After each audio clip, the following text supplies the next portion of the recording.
Boa tarde. Vamos dar início à sessão da tarde do terceiro seminário de pós-graduação do CTC. Agradeço a todos os participantes, tanto na parte da manhã como agora na parte da tarde. Após a apresentação dos nossos dois palestrantes convidados, haverá então a sessão de encerramento, onde nós apresentaremos os premiados do mestrado e doutorado e realizaremos o sorteio para as bolsas do curso de especialização. Tá?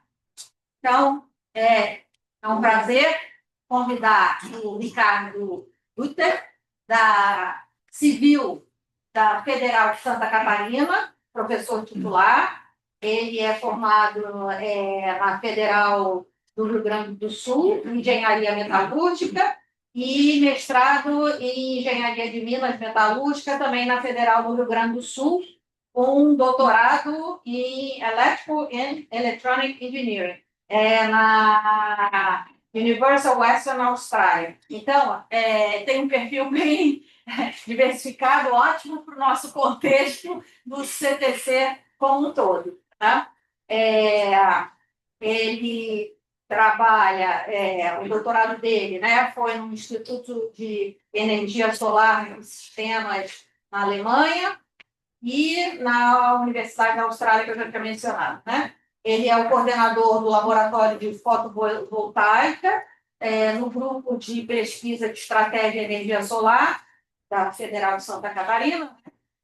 É professor visitante do Solar Energy International Online Master Program, da University Freiburg, na Alemanha, que eu não sei pronunciar muito bem. O currículo dele é bem longo, eu vou dar uma enxugada aqui. Ele pertence ao Board of Directors do Instituto de Solar Energy Society, fundador e primeiro presidente da seção brasileira da International Solar Energy Society. Tá? Tem envolvido no Instituto Nacional de Ciência e Tecnologia, Energias Renováveis e Eficiência Energética, na Amazônia. Tem diversos projetos de pesquisa e desenvolvimento, e com ênfase na área de materiais semicondutores, e os temas de atuação: energia solar fotovoltaica, célula solar fotovoltaica, geração descentralizada, solar, módulos solares, e veículos elétricos, armazenamento de energia, sistemas agrifotovoltaicos, hidrogênio verde, armazenamento eletroquímico de energia, e é membro do Comitê Assessor de Fontes Renováveis de Energia do CNPq. Tá? Então, com grande prazer, eu chamo o professor Ricardo para a palavra dele. Nós temos microfones, mas se vocês preferirem... Eu vou tirar esse microfone aqui na frente. Boa tarde, pessoal. Muito obrigado pelo convite para estar aqui hoje falando para vocês. E eu vou tentar, assim, em mais ou menos meia hora, falar sobre tudo isso que a Ângela mencionou aqui, que faz parte aí das minhas atividades. Isso não está aí descrito nesse título muito grande, e tudo se faz aí nesse espaço. Tá? E aí já começo convidando vocês para irem a Florianópolis nos visitar. Esse aí é o Laboratório de Energia Solar Fotovoltaica da Universidade Federal de Santa Catarina, lá em Florianópolis, e também, mais recentemente, o Laboratório de Hidrogênio. E o que eu vou fazer hoje aqui com vocês é relacionar isso tudo. Tá? Vamos mostrar, basicamente, que está tudo centrado na energia solar fotovoltaica. Energia solar fotovoltaica não é uma tecnologia nova. Está aqui, paper da Applied Physics Letters, de 71 anos atrás. Então, já faz 71 anos que a primeira célula fotovoltaica foi apresentada publicamente. A célula era de silício, ela ainda é de silício, ela vai ser por muito tempo de silício. Silício é o segundo elemento mais abundante na crosta do nosso planeta, é silício. Mais de 25% da superfície da Terra é silício, nunca vai faltar silício E como ele é um material inerte, ele compete muito bem também com os outros materiais que se apresentam aí para desafiá-los. Então, 54, a primeira célula solar, 2000, primeiro gigawatt de potência acumulada. Tá? Então, levou de 54 até 2000 para chegar em 1 gigawatt. Hoje, aqui no Brasil, nós instalamos 1 gigawatt por mês. Tá? Itaipu tem 14 gigawatts de potência instalada, eu vou mostrar mais detalhes disso em seguida, mas a coisa cresceu muito e muito rapidamente. Então, no ano passado, mais de 700 gigawatts foram instalados e agora tem mais de 2.500 gigawatts acumulados ao longo desses 70 anos. Curiosamente, essa energia solar fotovoltaica apareceu meio que junto com a energia nuclear, tá? Que naquela época apareceu como uma solução para os problemas energéticos do planeta e que seria tão barato de produzir que não valia a pena nem pedir. Tá? Você faria como se faz ainda em alguns lugares com consumo de água, você estabelece através da área da residência, da edificação, um consumo aproximado e você cobra uma tarifa fixa. E isso era a expectativa de fazer com a energia nuclear. Também foi, junto com a corrida espacial, que a primeira célula fotovoltaica apareceu e 4 anos depois de ela ter sido lançada, o primeiro satélite, Vanguard 1, foi para o espaço em 58, levando essas pequenas células fotovoltaicas. Sei que o pesquisador que estava muito envolvido com isso, segurando aqui, isso não é uma réplica, não é uma cópia, é um spare, tá? É um satélite funcional, né? Todo o programa espacial sempre tem mais de um exemplar da mesma coisa, então ele não foi para o espaço. Os satélites daquela época levavam, eles eram pequenininhos, como esse aqui, e levavam lá dentro uma bateria primária, que descarregava, e aí o satélite apagava. Continuava girando na órbita, esse satélite continua em órbita, mas não transmitia mais sinal nele. Então, foi com a célula fotovoltaica que viabilizou, então, tudo que a gente tem hoje. Então, hoje, você tem mais essa cara aqui, e eles são todos alimentados pela energia fotovoltaica. Eles levam uma bateria secundária, né, recarregada, para quando o satélite passa, então, a sombra do planeta para ele não sai, então, ligado. Muito bem, agora eu vou mostrar para vocês aqui, talvez vocês não consigam ler muito lá de longe, mas nesse eixo aqui eu tenho os gigawatts instalados em cada ano. Tá? Eu vou mostrar aqui várias fontes de geração de energia elétrica. Mas, primeiramente, quero mostrar isso aqui, é o tal do crescimento exponencial. Então, a geração fotovoltaica, nos últimos 7 anos mostrados aqui, teve um crescimento exponencial, instalando aí muitos gigawatts por ano. Muito bem. E aqui está a eólica. E já faz mais de 7 anos que a fotovoltaica está crescendo ano a ano, mais do que a eólica.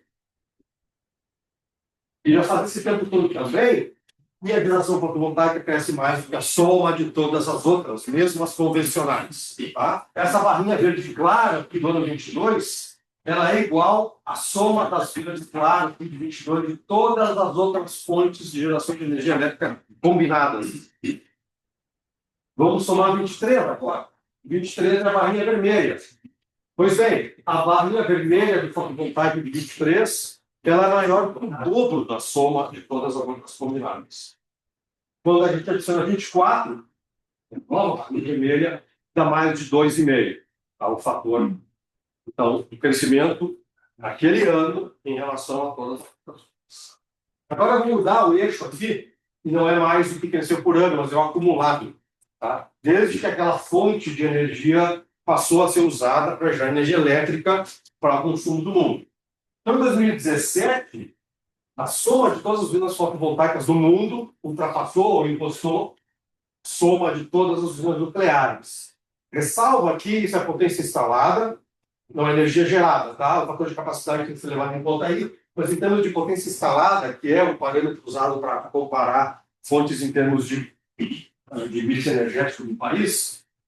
Depois, em 22, encostou em eólica, em 23, na hidrelétrica de grande porte, no ano passado do gás natural, esse ano vai passar do carvão, as termoelétricas a carvão, e até o fim dessa década vai ter mais usinas fotovoltaicas instaladas no mundo do que a soma de todas as outras fontes de geração de energia elétrica. Tá? E isso é algo que nem todo mundo está sabendo, tá? E já faz tempo que está acontecendo.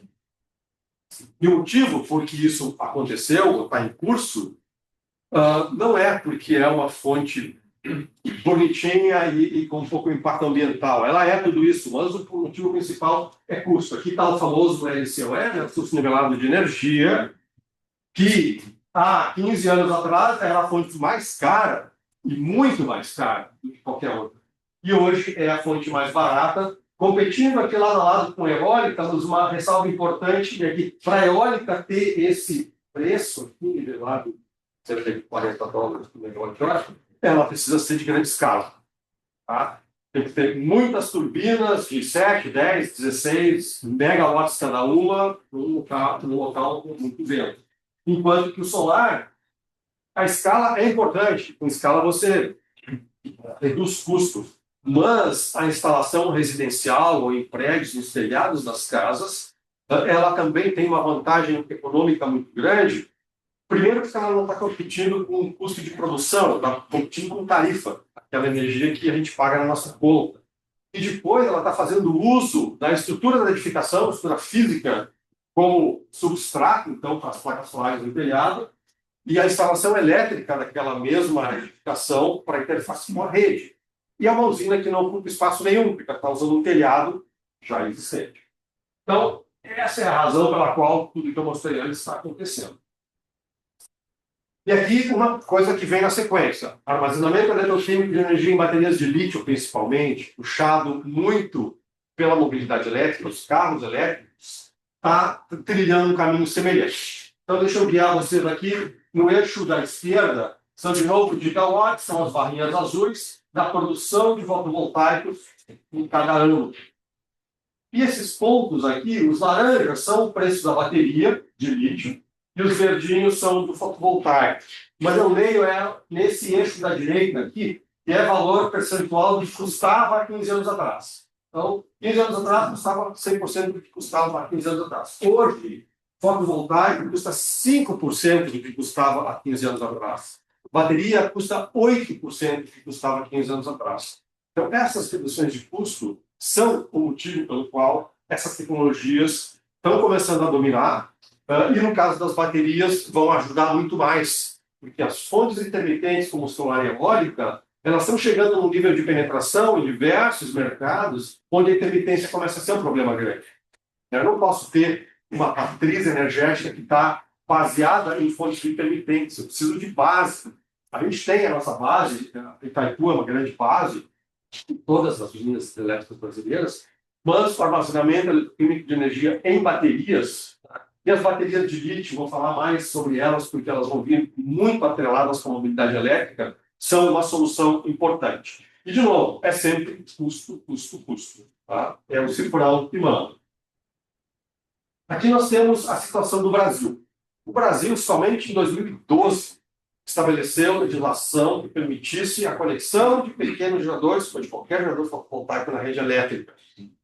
Tá? Então, hoje, o telhado fotovoltaico de uma casa só é possível porque a resolução da ANEEL de 2012, que vigorou em 2013, deu essa largada, começou, demorou para pegar embalo, e agora pegou embalo forte. Aqui é 2024 e os primeiro mês de 25. Então aqui está aqui o 1 gigawatt por ano. Tem 52,8, 53,9 em um mês. Tá? 1 gigawatt no mês. A parte azul dessa barra é a geração distribuída. 80% disso é telhado de edificação. E os outros 30% aqui da total são as usinas de grande porte. Então, geradores fotovoltaicos instalados em áreas muito ensolaradas, onde o PV não vale a pouco, porque é intensivo em área. Mas aqui no Brasil, isso ocupa, então, 1/3 do crescimento dessa fonte. E aqui está o mix brasileiro. Então, 246 gigawatts é a potência instalada no Brasil. E a gente tem um pouco mais, quase 110 de hidrelétrica. Esse número percentual aqui está diminuindo ano a ano. Ele, há 30 anos atrás, era mais de 80%. E o solar, que essa bolinha estava mais aqui para baixo, há poucos anos, passou de biomassa e biogás, que é bagaço de cana, é muito importante, passou de gás natural, passou de eólica, e hoje, só em telhados, esse número aqui é maior do que esse número aqui. Só em telhados no Brasil, tem mais do que todas as usinas eólicas somadas. Tá? Num passo está crescendo muito rápido. E o Brasil é um país único, diferente do resto do mundo. Agora, essa aqui é a mesma gráfico de antes, mas essa pizza aqui mostra que mais de 3/4 da instalação fotovoltaica no mundo inteiro é usina de grande porte. Só mais ou menos 1/4 é o residencial, o telhado, comercial de grande porte. Enquanto que no Brasil é aqui, ó, 2/3, 1/3. 3/4, 1/4 virado. Então, o Brasil é um país muito estranho e diferente nesse sentido. E o motivo disso é porque aqui tem legislação que foi desenhada para apoiar isso. Tá? Então, hoje no Brasil é lei 14.300, ela obriga a sua concessionária a aceitar um gerador fotovoltaico no seu telhado, desde que você atenda requisitos técnicos, né? Mas não tem como negar, não tem como dizer não. Acontecem em várias distribuidoras dificuldades maiores ou menores, existe um caminhão de reclamações lá dentro da ANEEL sobre isso, né? Mas cedo ou tarde, mais para cedo do que para tarde, você consegue conectar o gerador fotovoltaico na rede elétrica, fazer compensação. Então, diferente dos países que pagavam para você injetar energia elétrica na rede, aqui no Brasil o mecanismo foi desenhado diferente. Não é uma transação financeira, você acumula créditos de energia na rede elétrica para usar em algum outro momento. Eles têm validade de 60 meses, então 5 anos você pode, se você não usou esse crédito, ele fica lá para você, e aí não incide ICMS, porque você não está vendendo energia. Então isso viabilizou hoje, tá, a geração fotovoltaica aqui no Brasil, dependendo de onde você está, principalmente em função da radiação solar disponível no local e da tarifa da sua distribuidora. Tá? O payback disso é de 2 a 5 anos. Tá? E dura 25 ou 30 anos. Já vou mostrar o gerador mais antigo do Brasil, tá aqui, aliás. Então, lá em 97, nós instalamos nosso antigo laboratório, está aqui lá no campo da UFP, tá, no fundo da reitoria, lá na UFP. O primeiro gerador fotovoltaico do Brasil, conectado à rede elétrica. Na época não existia essa resolução de 2012 que eu mencionei, nós precisamos de uma autorização do presidente da Celep, que é a distribuidora local, para conectar isso na rede, ainda que nós nunca injetamos energia de baixa renda na rede, porque isso é 2 kW, esse prédio a qualquer momento consome mais do que isso. Mas, de qualquer maneira, ele está conectado à rede desde 1997, ele está funcionando ainda, está lá aberto para ser visitado. Nós já trocamos o inversor 2 vezes, está no terceiro inversor, e os módulos têm uma pequena redução de desempenho dentro da curva de redução esperada e dentro da garantia dos fabricantes. Tá? Então, está aí, vai fazer, daqui a pouco faz 30 anos que esse negócio está operando. Muito bem, esse aqui é um slide que eu uso já há quase 30 anos, mas os números estão mudando ano a ano.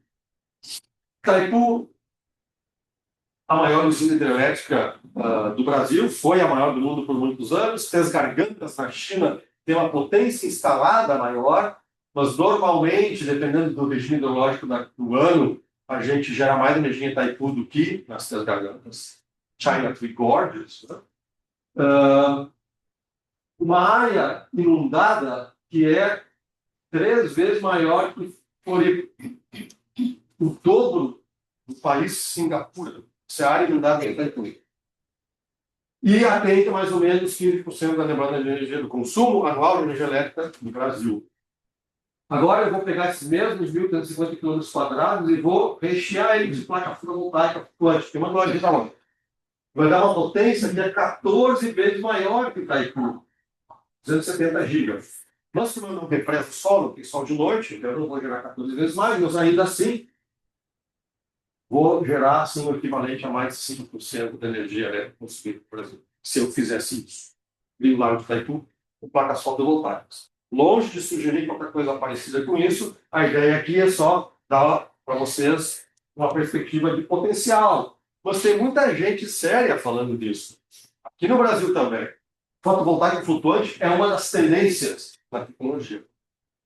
Só que aqui no Brasil, a área desse flutuador aqui, ele custa por metro quadrado, ele tem que durar pelo menos 30 anos, flutuando, sol na chuva e tal, custa mais caro do que a área lá no sertão nordestino, onde eu estou instalando usinas de grande porte. Então, a justificativa para isso é complicada. Mas quando a gente olha para o potencial, a explicação fica fácil de entender. Então, no Brasil, nós temos 110 GB de potência instalada, isso equivale a 40 mil quilômetros quadrados de área inundada nas represas, nas barragens, dessas usinas todas. E se eu fosse botar um módulo do lado do outro, com toda a área de estudo, eu ia poder instalar 8 terawatts. E ao longo desses 71 anos desde que existe fotovoltaica, a gente recém está arranhando aqui no 2,5. Então, olha o tamanho, o potencial da coisa e o motivo pelo qual tem muita gente interessada no fotovoltaico. Uma outra tendência aí é misturar fotovoltaico com eólica. Aqui no Brasil, por meio do Proinfa, em 2003, a eólica deu uma largada 10 anos antes do fotovoltaico. Na verdade, mais, porque a legislação brasileira que entrou em vigor em 2013 foi para a geração distribuída. E as primeiras usinas fotovoltaicas de grande porte entraram em operação em 2017 aqui no Brasil. Então é muito mais recente. Então, o eólico, ocupando a mesma área, que tem velocidade do vento na direita, curva azul, e radiação solar na esquerda, nessa curvinha amarela. Aí a complementaridade entre solar e eólico, ao pouco vento de dia quando tem muito sol, está ajudando a olhar para essa complementaridade, usar ela bem, porque aí eu compartilho os recursos de infraestrutura. A subestação, a linha de transmissão, eu tenho uma sinergia aí muito grande quando eu misturo fotovoltaico com eólico. Então, agora a gente começa a olhar para um panorama diferente. É tão barato que eu vou botar isso em qualquer lugar. Tá? Isso aqui é uma usina híbrida lá na China, tudo branquinho aqui é neve. E aqui eu não me preocupo mais alterar o relevo do terreno. Não vale a pena mover terra. É tão barato que instala do jeito que é o terreno, mesmo que isso não seja uma orientação de inclinação de áreas. Veja aqui nessa imagem, eu tenho módulos na sombra, várias horas do dia aqui. Nessa outra aqui, que é a mesma usina, aqui tem árvore crescendo na frente dela, deixa a árvore crescer, não vale a pena fazer nada. Está lá, deixa instalar. Então, a localização, eu estava conversando com o Gustavo agora há pouco lá na frente do pôster dele, a situação de escolher um local para a usina é importante. E mudança de relevo, mover terra, é cada vez menos importante. Cada vez vai se fazer menos disso. Porque o CAPEX da usina vai ser cada vez mais influenciado por isso. Isso aqui está a maior usina fotovoltaica do mundo. Tá? Há um ano atrás ela tinha 8 GB, agora ela tem 15. 15 GB. 60 mil hectares, 600 quilômetros quadrados. 30 milhões de placas fotovoltaicas. Essa é a escala dessa coisa. E aqui no Brasil a gente já entrou na escala do giga. Tem a usina de Janaúba que já passou de giga. Ela está caminhando aí para perto de 2 giga aqui no Brasil também. Uma outra tendência é o fotovoltaico em terra agriculturável, o agrofotovoltaico, onde eu faço estruturas mais altas do chão, um espaçamento aqui, porque eu quero passar uma certa quantidade de luz, de sol. Daí eu planto embaixo, eu crio animais e gero energia em cima. Muito importante na Europa, tem questões de área muito significativas, mas aqui no Brasil também vai ser uma tendência aqui no Brasil dentro de alguns anos. Está começando já.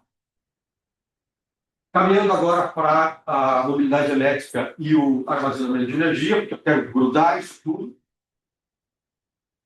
Esse é o nosso ônibus elétrico. Então, para quem conhece Florianópolis, o campo central está realmente central na ilha. E o Sacred Park, onde fica o nosso laboratório, é no norte da ilha, lá perto da praia de Canasvieiras. Então, nós ganhamos do MCT dinheiro para fazer um ônibus elétrico, e esse ônibus já deu mais de 3 voltas ao mundo, todo movido com energia solar. Nesse momento, ele acaba de voltar de ter as baterias trocadas, então as baterias de lítio, depois desses 135 mil quilômetros, precisaram ser trocadas, mas o único efeito que as baterias têm no uso é que a capacidade de armazenamento de energia vai diminuir. Como se ela encolhesse fisicamente. Tá? Mas a qualidade elétrica da energia que ela disponibiliza é igual. Eu vou passar aqui um vídeo de 3 minutos sobre o ônibus para vocês.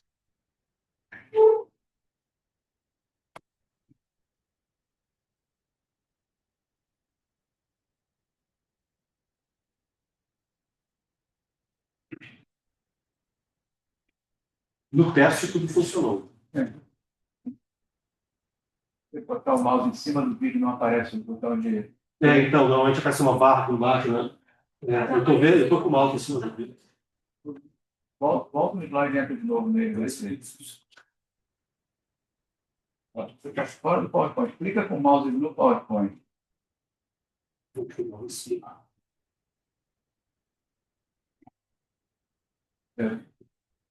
Dá para você avançar? Vai, Não, deixa eu ver se o Célio pode te ajudar um momentinho.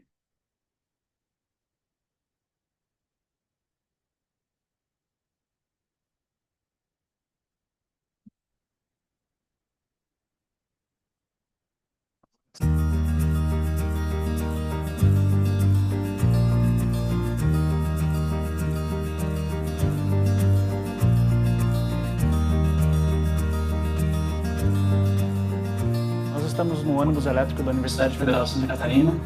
É o primeiro veículo elétrico 100% a bateria que é carregado com energia solar fotovoltaica.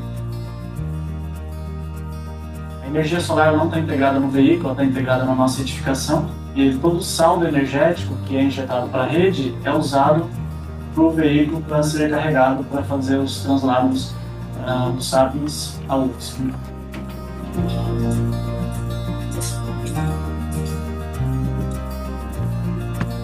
O objetivo desse projeto, esse projeto foi concebido, criado para fazer o translado de alunos e pesquisadores do campus para o Sapiens Park.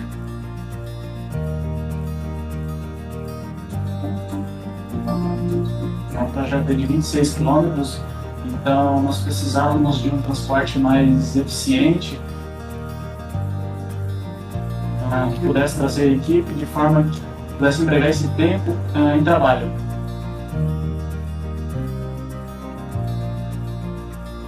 Então, esse ônibus conta com mesas, todos os assentos têm carregadores, tem tomadas.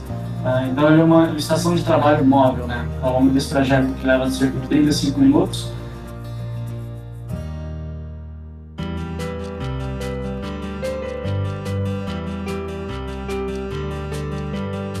Toda a energia solar que é gerada neste ambiente aqui no laboratório, parte dela é usada para o laboratório e a outra parte é usada para alimentar o ônibus. Então, o ônibus, o único ponto de recarga do ônibus é aqui no laboratório, o único lugar da tomada é aqui. Ele faz 5 viagens regulares por dia, todos os dias da semana, e para fazer esse trajeto, cada vez que ele faz uma volta, ele precisa chegar aqui e se plugar na tomada. E como a tomada aqui é alimentada por energia solar, a gente pode garantir, então, toda a energia do ônibus, que roda cerca de 5.000 km por mês, ela é toda gerada por energia solar.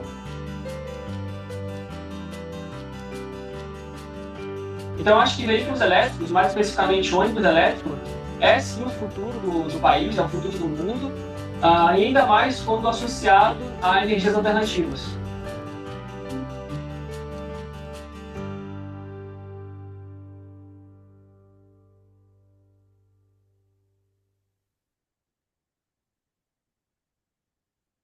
Muito bem, mas o que vai acontecer com as baterias de todos esses veículos elétricos depois que a gente acabou de trocar? Mas, inclusive, detalhe, o ônibus é de 2016, são quase 10 anos. As baterias novas foram trocadas agora, ele chegou hoje de São Paulo com baterias novas, pesam 1/3 do peso que as baterias originais dele tinham. E a autonomia é ligeiramente maior agora. Olha o que aconteceu no desenvolvimento tecnológico das baterias desse tempo. Então, e agora, o que vai acontecer com as baterias descartadas? O que vai acontecer com a mobilidade elétrica toda? A gente vê cada vez mais pela rua aí carros elétricos. Quando as baterias deles forem descartadas, isso aqui é o piso de um carro que andou aqui no Rio de Janeiro. A Nissan trouxe, para a época da Copa do Mundo, uma frota aí de 30 carros que rodaram como táxis aqui no Rio por 5 anos. Depois desse tempo, as baterias começaram a diminuir a autonomia do veículo e eles tiraram os carros da praça e levaram 12 desses carros para nós, conforme a gente fez. Esse aqui foi montado pelo stand do Salão Automóvel, da Nissan em 2018, onde ele foi alimentado por baterias descartadas dos próprios carros elétricos deles. e isso é uma estação de recarga que nós estamos lá no nosso laboratório, que está levando em conta uma situação muito importante. Isso aqui saiu de um carro elétrico, tá? Depois de muitos anos de uso. Imagina que isso aqui agora é uma vaga no posto de abastecimento na estrada. O carro elétrico ele é muito bom para deslocamento urbano, mas quando eu vou para a estrada, onde as velocidades aumentam e o consumo de energia elétrica por quilômetro aumenta muito, para fazer qualquer viagem de mais de 300 quilômetros, eu já vou precisar reabastecer durante a viagem. E eu quero fazer isso rapidamente. Para eu fazer isso rapidamente, a potência é muito alta. O carregador tem muitos quilowatts. Para eu poder alimentar um ou vários, já que eu quero botar no posto de carga vários, para as pessoas não ficarem esperando, a infraestrutura que eu vou ter que fazer o upgrade, a infraestrutura custa muito caro, muitas vezes mais caro que o próprio carregador. Então aqui eu estou usando como um pulmão uma bateria descartada de um carro elétrico para que ela vai ser carregada pelo sol para alimentar esse carregador rápido. Tá? Então esse é um uso que a gente chama de segunda vida dessas baterias antes delas serem recicladas. Então é um uso de aplicação estacionária. Então essa bateria aqui, que é uma bateria descartada de um carro elétrico, se fosse uma bateria nova, ela ia ocupar metade desse espaço. Mas aqui, nesse ambiente, pouco importa se isso aqui podia ser, inclusive, mais alto. Então, a área ocupada, o peso, é pouco importante na aplicação estacionária. Sempre é, mas é pouco importante. Tá? Então, o uso de segunda vida, as baterias, tipicamente, quando atingem 70% a 80% da capacidade original, elas são descartadas do veículo elétrico. Puxa vida, elas têm ainda 70% a 80% da sua capacidade original, elas têm muito tempo de vida para dar. O nosso projeto mais antigo, as baterias da Nissan, ele já vai completar 6 anos agora em agosto. Isso são 2.000 ciclos, um ciclo por dia. Além dos 5 anos dessa bateria já no carro. Então o uso da bateria vai ser muito intenso no futuro. De novo, né? Agora a parte ingrata dessa conversa toda. Essa bateria de segunda vida, que foi produzida no ano 2012, custava isso aqui, ó. Hoje ela custa isso aqui. Então eu tenho na segunda vida competir com uma bateria que é muito melhor, a nova, né, que é muito melhor e muito mais barata. Então a segunda vida ela só vai ser viável se eu impuser questões relacionadas com a responsabilidade ambiental. Senão não vai valer a pena. E a gente vai ficar com pilhas de baterias por aí. Tá? Quando a Nissan nos trouxe esses carros, os 12 carros, o chão de 12 carros, 3 perguntas vieram. Eles nos deram baterias de presente, tá? Quantos ciclos você tira ainda dessa bateria na sua aplicação estacionária? Você me paga um valor residual para essa bateria? Que você assume a responsabilidade ambiental por essa bateria? Para as perguntas 1 e 2, a gente já está trabalhando. Para a pergunta 3, imediatamente eu respondo que sim, porque se eu vou usar bateria de lítio, eu já tenho uma responsabilidade ambiental. Hoje, a responsabilidade ambiental das baterias da DC continua sendo dela. Elas estão no nosso laboratório, mas o descarte da responsabilidade ambiental não foi feito. E eu nem tenho essa capacidade, nem essa autoridade de dizer que eu vou dar baixa em baterias. Elas ainda são da Nissan. E ela vai ter um custo para se livrar delas. Então, ela quer transformar esse custo numa renda se eu comprar essas baterias delas, mesmo que seja por valor residual. E com a quantidade de carros que estão aí pelas ruas e vão ter baterias para ser instaladas nos próximos anos, a gente não pode esperar grandes coisas. Hidrogênio verde.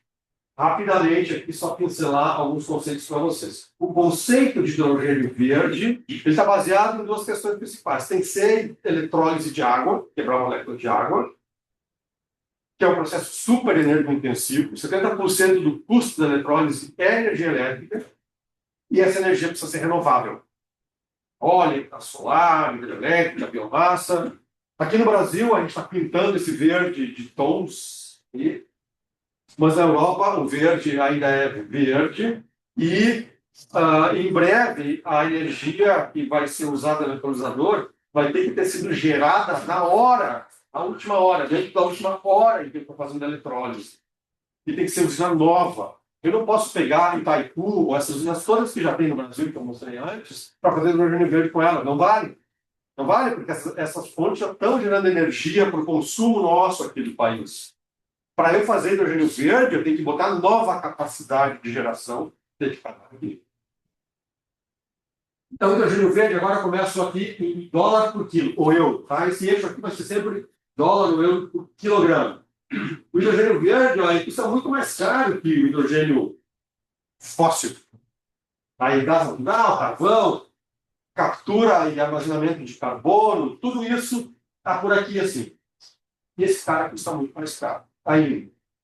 Mas dizem gente que costuma ter bola de cristal, e é muito fácil ter bola de cristal quando eu vou falar do ano 2050, né?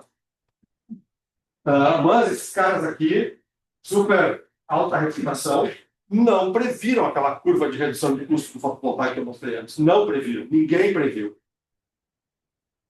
Dizem eles que no ano 2050, eu mostrei aqui, ó, é mais para 6, 7, 8 dólares por quilo. Estão dizendo eles que em 2050 o Brasil vai produzir o hidrogênio verde mais barato do planeta e vai custar um pouquinho mais de meio dólar por quilo. Em 2050, vocês estudantes vão estar no auge da carreira de vocês e eu vou ficar só esperando para ver se isso acontece. Tá, isso aqui é uma mensagem importante para quem for falar de hidrogênio. De novo, dólar por quilo, e aqui eles chamam de full load hours, é o fator de capacidade. Das 8.760 horas do ano, quantas horas eu opero o meu eletrolizador? Quantas horas eu uso e amortizo o meu CAPEX, o meu custo capital? Aqui eu estou fixando a energia em 40 dólares no megawatt-hora, estou variando o CAPEX, o custo do eletrolizador. E vocês veem que na medida em que eu caminho lá para alta usabilidade do meu equipamento, o custo do capital importa, mas importa pouco.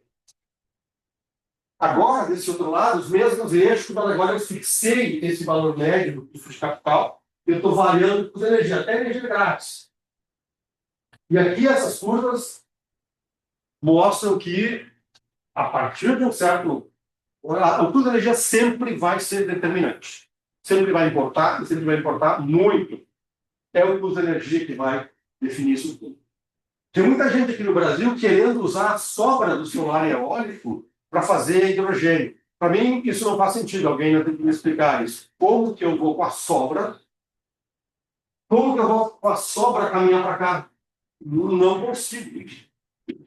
Por que eu não consigo? Aqui é o mesmo gráfico, tá? Aqui é euro por quilo e aqui as horas do ano. Solar sozinho na Espanha. Eólica onshore sozinho. Solar e eólica misturado, híbrido. Está vindo mais para perto, porque eu preciso chegar no 2, tá? Eu preciso descer para baixo do 2. E aqui, de novo, essas folhas são o custo do carro. Então, ó, eu preciso da ajuda das baterias. Então, está aqui um grande potencial usuário dessas imensidão de bateria que vai sobrar da mobilidade elétrica no futuro. Tá? Estou falando aqui 5 anos para fora, virada da década, 2030 em diante. E, finalmente, agrivoltaico, agrifotovoltaico, agri-PV, vários nomes para a mesma coisa. A gente está lá no nosso laboratório caminhando esse espaço aqui para fazer isso. Tá? Inclusive com o fotovoltaico vertical, porque se essa curva azul aqui é a geração fotovoltaica de um dia típico, sempre o sino do dia ensolarado, fotovoltaico vertical, porque hoje as placas fotovoltaicas enxergam luz pelos dois lados, elas são bifaciais, com o mesmo custo da monofacial. Ela já nasce bifacial. Então, ó, esse camelo aqui, a integral dessa curva laranja não é muito diferente da azul. Então, eu vou começar a ter em ambiente agri-fotovoltaico cerca do módulos na vertical. E a gente está aqui agora misturando as coisas. Essas são as pessoas que estão segurando o nosso primeiro litro de fertilizante feito aqui no Brasil a partir de água da chuva, energia solar fotovoltaica, para fazer... Aqui está a captação de água da chuva, mas aqui, ó, esse aqui é o nosso laboratório de hidrogênio. Aqui, em dia de sol, eu gero muita energia elétrica. Tem até fachadas, tá? De novo, naquele conceito de que é muito barato. Eu estou no departamento de engenharia civil, a gente tem que mostrar que o envelope de edificação pode ser ativo também. Então, dia de sol, eu gero energia solar. Dia de chuva, eu capto a água da chuva. que são os dois insumos que eu preciso para fazer elettrólise: água e energia. Muita energia. Então, esse prédio para nós é um equipamento também. Então, aqui dentro eu tenho eletrolisadores, que a partir de energia elétrica e água fazem hidrogênio. Aí eu comprimo esse hidrogênio, eu poderia abastecer o veículo elétrico com hidrogênio. Esse hidrogênio eu também volto para uma célula combustível e gero energia elétrica com uma eficiência horrível, menos de 25%. Então, armazenamento em hidrogênio para fazer energia elétrica, nicho, questões de armazenamento de longo prazo, nunca curto prazo, porque a bateria me devolve 92% da energia que eu botei nela, o hidrogênio menos de 25%. Mas eu posso também usar esse hidrogênio em alta pressão para alimentar no reator, para fazer amônia, ômega 3. Depois eu pego essa amônia e reage ela com ácido sulfúrico e faço sulfato de amônio, que é esse troço aqui, que é o que eu vou usar para fertilizar aqui, você que está em obras agora, para fertilizar o agrifotovoltaico. Então, vejam que esse conceito, tudo no mesmo quarteirão, não necessita de nenhum subexterno, está tudo lá, tudo caindo do céu. Então, com isso, eu encerro aqui. Entendeu, né?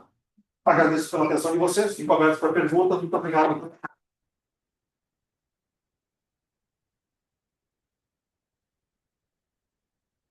Muito obrigada pela palestra. E agora eu pergunto quem gostaria de fazer algum comentário, alguma pergunta. Pode perguntar.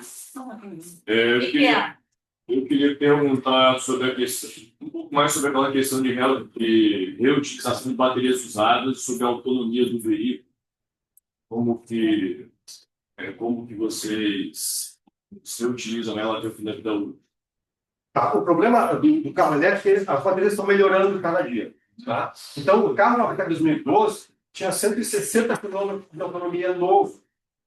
Já é horrível. Hoje, esquece. Os novos hoje têm 400, 300. Então, esse carro, com o passar dos anos, esse 160 diminuiu para 140, 100, menos de 100, inviável. Então, o que está acontecendo? Os anos que o fabricante está dando de garantia na bateria, muito possivelmente nem serão usados, porque vai ter tanta bateria melhor nova e mais barata, que vai valer a pena trocar a bateria de um carro elétrico e destinar a velha para uma segunda via. Essa é a questão que está em torno disso tudo. E a segunda via, eu vi que vocês usaram para dar potência para a sala de... Você tinha mostrado ali que... O salão do automóvel da Nissan, o stand deles no salão do automóvel, por exemplo. Mas aí vai ter um momento em que nem para aquilo a bateria vai servir. Aí... Vai. Então, esse é parte. Ó. Aqui, difícil de chegar, mas aqui tem 5 postes de iluminação. E aqui tem um container cheio dessas baterias. Todo hidrogênio é feito com essas baterias. Tá? Esses postes já estão completando mais de 2.000 ciclos. Então, e ainda estão muito bem. E a gente está olhando, tem um conceito da engenharia elétrica que chama de aging knee, o joelho do envelhecimento da bateria. Que vai ser o momento em que ela, vamos dizer assim, não vai nem pegar mais carga. Tá? A gente está desenvolvendo métodos de detecção desse momento antes da bateria entrar em colapso. Mas o que a gente está vendo aqui, que passaram esses 6 anos quase, essa bateria continua ok para o uso estacionário. No uso de veículo, ela compromete a autonomia. Mas essa é a única desvantagem dela, que para o carro é horrível. Para mim, na aplicação estacionária não é tão ruim assim. Mas aí quando ela, digamos, se você exaure até na parte estacionária, aí você escapa? Não, aí eu reciclo. Ah, sim. Por que eu não reciclo ainda? Por que você na sua casa tem uma gaveta cheia de bateria velha? De celular, de notebook, de tralha. Todo mundo tem. Porque aquela coisinha pequenininha custa muito caro para reciclar. Mas uma bateria de carro, de ônibus é muito grande, vale a pena. A minha dúvida era justamente mais uma dessas que eu me um pouquinho além, talvez. Porque eu sempre que se vou, se eu quero tocar até demais. Sempre a gente pergunta sobre bateria e fala, e depois? E depois? E depois, parece que essa questão da reciclagem ainda não é um ponto fechado, nó fechado. Parece que não... A impressão que eu tenho parece que não sabe como fazer. Já sabe muito bem, já te entendi. A questão é volume. Eu preciso de volume, porque isso tem um custo. E tem que ser grande escala. Tem que ser grande escala. Exemplo, latinha de alumínio. O Brasil é o maior reciclador de latinha de alumínio. Latinha de alumínio é uma mina de alumínio. Você for reciclar uma latinha de alumínio, nunca vai valer a pena. É um caso, por isso vem o exemplo da bateria do celular. Tem que ter volume. A outra é, eu realmente entendo tanto assim, por que, beleza, bateria bacana, bom, mas para uso centralizado, por que a gente parou de falar de, por exemplo, usinas reversíveis? Não parou de falar. Não vejo, Não um parou. projeto. Só que os investimentos de usinas reversíveis, eles são gigantes nesse. Itaipu, tá? Foi a minha infância e adolescência. Tá? Tratado de Itaipu, 1973. 50 anos para pagar, 20 bilhões de dólares, com juro de 5,5% ao ano, 10 anos para entrar em operação, Itaipu levou, e outros 10 anos para entrar em operação plena, potência nominal. Tá? Hoje, você está instalando uma Itaipu por ano nos telhados das pessoas, com investimento próprio de cada uma das pessoas. Então, é isso. Precisa de volume e usina reversível também vai ter o seu momento, mas são investimentos vultosos. Enquanto que esse pequenininho aí, cada um vai fazer, inclusive os carros, alguns modelos fazem que são de vehicle to grid, ou vehicle to home. Eu posso conectar árvores para alimentar minha casa. Uma pergunta? É a última pergunta. Tá bom, mais duas só. Então, são dois grupos, na verdade, mas que é do mesmo assunto. Ao seu ver, qual que é a importância dos subsídios e dos incentivos para esse tipo de empreendimento, assim, no geral, de energia renovável? Subsídio é uma palavra muito feia, né? Que custa para alguém. Incentivo é legislação que favorece. Aqui no Brasil tem uma discussão muito grande ainda sobre quanto esse fotovoltaico foi auxiliado, porque também tem gente que chama de Robin Hood às avessas. Porque quem tem fotovoltaico no seu telhado, que tem grana para pagar, está usando uma rede que se influenciará por todos, mesmo os que não têm grana para pagar. Só que hoje existem mecanismos de financiamento onde você pode não tirar nada do bolso e entrar numa cooperativa, num consórcio, para fazer isso. Tá? Sem incentivar, não tem nenhum lugar no mundo nenhum que a coisa andou sozinha. E aí, só para continuar, então, como que você vê, né, isso interferindo na relação de preço e possivelmente mascarando ou então maquiando os custos e até os preços da energia em si ou dos empreendimentos? O caso do solar aqui, ele tem uma pecha aí de que ele custa para a rede. Tá? Só que tem benefícios que não estão sendo quantificados, que é o benefício que ele traz ao evitar investimento de grande porte, porque esse investimento está sendo feito pelo cidadão comum. Ele é que está tirando dinheiro do bolso para botar uma Itaipu por ano, e foi o exemplo que eu dei aqui. Sabe, que era a dívida externa brasileira, uma componente grande, era a construção de Itaipu. E hoje está diluído, está todo mundo fazendo. É claro que, por outro lado, essas pessoas são os utilizados da energia mais barata que tem. E só é possível porque existe uma rede elétrica, que foi investimento de todo mundo. E aí você volta para o problema circular. Né? Como é que você resolve isso? Sem estimular, não vai acontecer, mesmo que seja muito barato. Última pergunta, então. Obrigado. Então, a minha pergunta, do outro lado de energia fotovoltaica, você falou que ela é muito ligada para baterias. E pode falar, cadê o Brasil na produção de baterias lítio-íon? Como é que o Brasil se enquadra? Exatamente. O Pode Brasil comprar é usuário de a célula, o elemento básico, vem da China. Por causa de Exatamente. escala. Mas A célula fotovoltaica também vem da China, por causa de escala. O Brasil é o segundo maior produtor de silício grau metalúrgico do planeta. E tem o quartzo mais puro, faz o silício mais barato. Então, a placa fotovoltaica chinesa, muito possivelmente, tem silício brasileiro, que foi agregar valor lá fora. Tá? Com as baterias de lítio, coisas semelhantes vão acontecer, mas tem muito lítio aqui no nosso continente, né? Vizinhos Argentina, Chile, estão se voltando muito para isso. Mas, de novo, se não houver escala, não vai ter indústria. Bom, gostaria então de agradecer mais uma vez.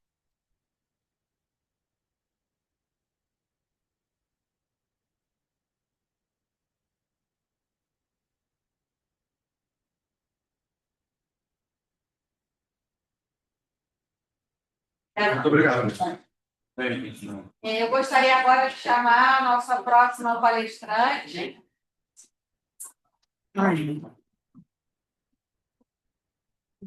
Carla Figueiredo, um prazer. A Carla, ela é engenheira eletricista pela UFRJ e fez o mestrado e doutorado na elétrica aqui da PUC. É a coordenadora do Laboratório de Inteligência Computacional e Robótica daqui da PUC, vice-coordenadora do Centro de Inteligência Artificial do Estado do Rio de Janeiro, coordenadora do Laboratório de Inteligência Artificial Aplicada. Ela é professora do programa de pós-graduação em Ciências Computacionais, UERJ, pós-graduação em Telemedicina e Telesaúde, da UERJ também, colaboradora da pós-graduação da Engenharia Elétrica da PUC, professora adjunta da UERJ e Departamento de Informática e Ciência e Computação. É autora de livros, capítulos de livros, uma quantidade significativa de artigos. Eu vou falar. De artigos científicos e seu interesse de pesquisa relacionado à área de machine learning, processamento de imagens e linguagem natural. Então, prazer, muito obrigada. Não sei se eu fiz. Vocês me ouvem? Não. Ouvem bem? Não. Não, melhor ligar até mais baixo. Oi. Agora foi.